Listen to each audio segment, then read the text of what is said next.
Hello दोस्तों, अब अपन बात करते हैं बीएससी फर्स्ट ईयर का जो फर्स्ट सेमेस्टर है, इनके भी एग्ज़ाम होने वाले हैं। तो उनकी बात करते हैं। तो पहले है आज आपका जो हमने चैप्टर लिया है वो है आउटलाइन ऑफ एनिमल क्लासिफिकेशन।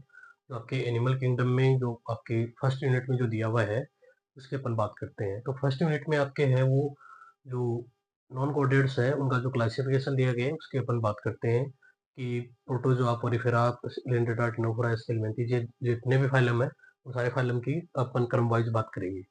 तो सबसे पहले देखते हैं एनिमल का जो क्लासिफिकेशन किया गया है वो ग्रुप के मेटाजोआ ग्रुप है उनके आधार पर किया गया। तो उसके अपन देखते हैं। तो सबसे पहले सेलुलर कोशिकीय, टिश्यू, ऑर्गन लेवल क्या है उनका, ऑर्गन सिस्टम क्या है, और लेवल ऑफ ऑर्गेनाइजेशन जो उनके संगठन के स्तर है वो किस प्रकार के हैं। तो सबसे पहले देखते हैं, इसको दो भागों में डिवाइड किया गया है। सबसे पहले पेराजोआ, दूसरा होता है यूमेटाजोआ। अपन या इसको बोलते हैं एंटेरोजोआ भी से बोल सकते हैं।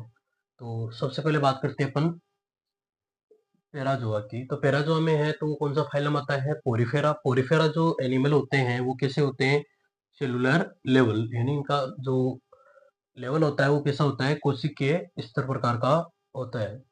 अब इसमें बात करते हैं अपन सिमेट्री की। तो ये कैसे होते हैं, एसिमेट्रिकल होते हैं, असममित होते हैं। और अपन सिलोम की बात करें तो ये किस प्रकार के होते हैं, एसिलोमेट होते हैं, एकूटगुईय प्राणी होते हैं। तो पेराजोआ में कौन आता है, पोरिफेरा आता है। पोरिफेरा किस के जो करेक्टर है वो क्या है, सेलुलर लेवल, यानी कि इनके कोशिकीय लेवल पाया जाता है। ये मोस्टली कैसे होते हैं, एसिमेट्रिकल होते हैं। इनमें कौन सी सिलोम पाई जाती है, एसिलोमेट होते हैं, या फिर एकूट सॉरी एडेगुइये वो होते हैं। कैसे होते हैं, अदेहगुइये प्राणी होते हैं, अदेहगुइये प्राणी होते हैं। तो उसके बाद में देखते हैं अपन यूमेटाजोआ या एंटेरोजोआ। देखो इसको डिवाइड किया गया है, डिवीजन किया गया है। तो रेडिएटा और बाइलेटेरिया, रेडिएटा है उसके अंदर कौन सी समिति पाई जाती है, हरिय समिति पाई जाती है। और बाइलेटेरिया है उसमें कौन सी समिति पाई जाती है, द्विपार्श्वीय समिति पाई जाती है। तो रेडिएटा की हम सिमेट्री की बात करें तो रेडिएटा में किस प्रकार की समिति पाई जाती है, हरिय समिति पाई जाती है। बाइलेटेरिया में किस प्रकार की समिति पाई जाती है, द्विपार्श्वीय समिति पाई जाती है। अब देखो रेडिएटा के जो जीव हैं वो कैसे होते हैं, डिप्लोब्लास्टिक होते हैं। इसके अंदर टिश्यू लेवल पाया जाता है, उत्तक स्तर पाया जाता है।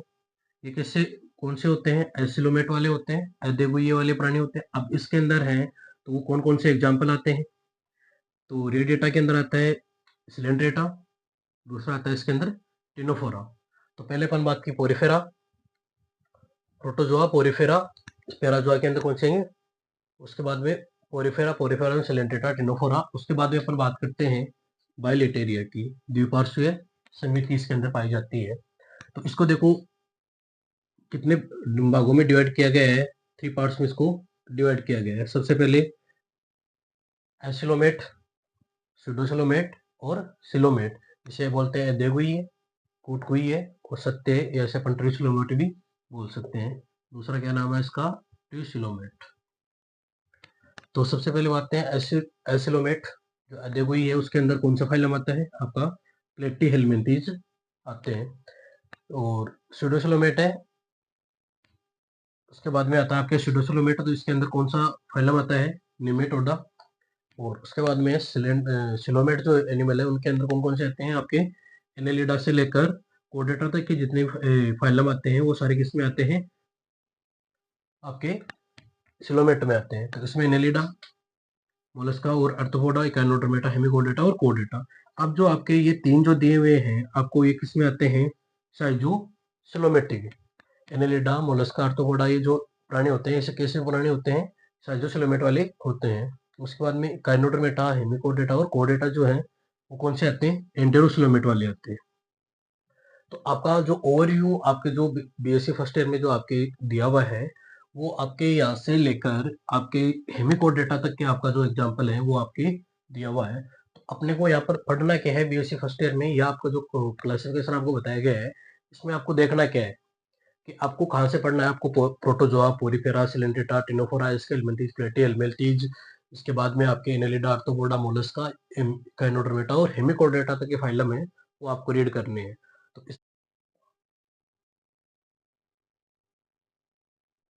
अब अपन नेक्स्ट बात करते हैं फाइलम जो आपका प्रोटोजोआ है उसकी। तो प्रोटोजोआ जो फाइलम है उसके अपन बात करते हैं। तो ये प्रोटोजोआ फाइलम है वो तीसरा सबसे बड़ा संघ है, या इसे अपन क्या बोलते हैं, फाइलम है। तो प्रोटोजोआ क्या है, तीसरा बड़ा सबसे बड़ा फाइलम है। इसमें एकोसिकीय यूकेरियोट्स को क्या किया जाता है, शामिल किया जाता है। इसमें कौन से जीव आते हैं, जो एकोसिकीय होंगे और यूकेरियोटिक होंगे, वो इसमें शामिल किए जाते हैं।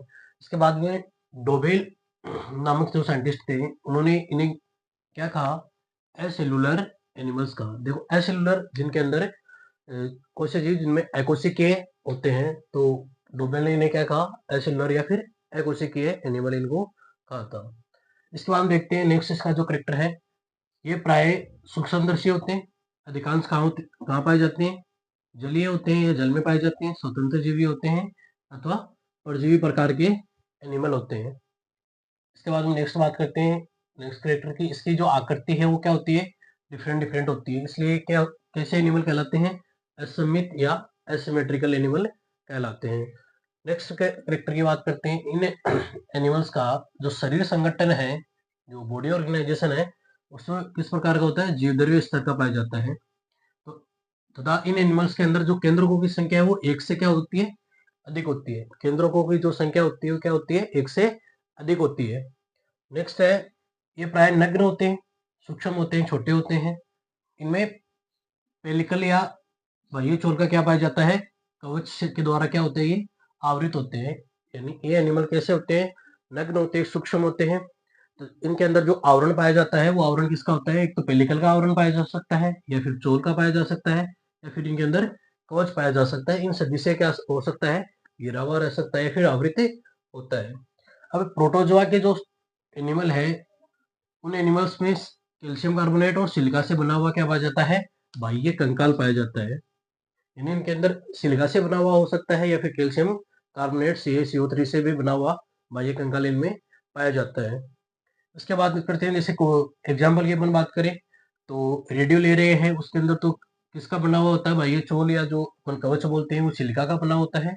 और फोरो मिनी फोरा पे किसका पाया जाता है, CaCO3 कैल्शियम कार्बोनेट का बाह्य कंकाल पाया जाता है।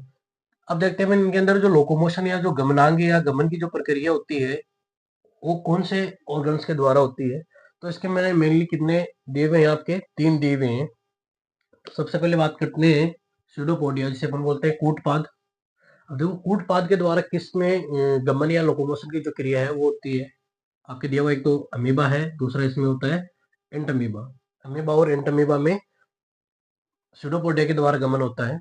उसके बाद में फ्लैजिला जो कसाब होता है, उनमें ट्रिपेनोसोमा जो जीव होता है, ट्रिपेनोसोमा में उस प्रकार का गमनांक पाया जाता है, फ्लैजिला टाइप का गमनांक पाया जाता है। उसके बाद में देखते हैं सिलिया या पक्षमाप। सिलिया या पक्षमाप के द्वारा किसमें होता है, पैरामीशियम जो जीव है, पैरामीशियम में किस प्रकार का गमन पाया जाता है, सिलिया या फ्लैजिला के सिलिया या पक्षमाप के द्वारा इनमें गमन पाया जाता है। उसके बाद बात करते हैं रेस्पिरेशन, श्वसन और एक्सक्रीशन की।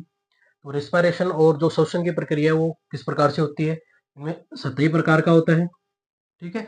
और आगे एक्सक्रीशन में तो अमोनिया के क्या करेंगे, एक्सक्रेट करेंगे।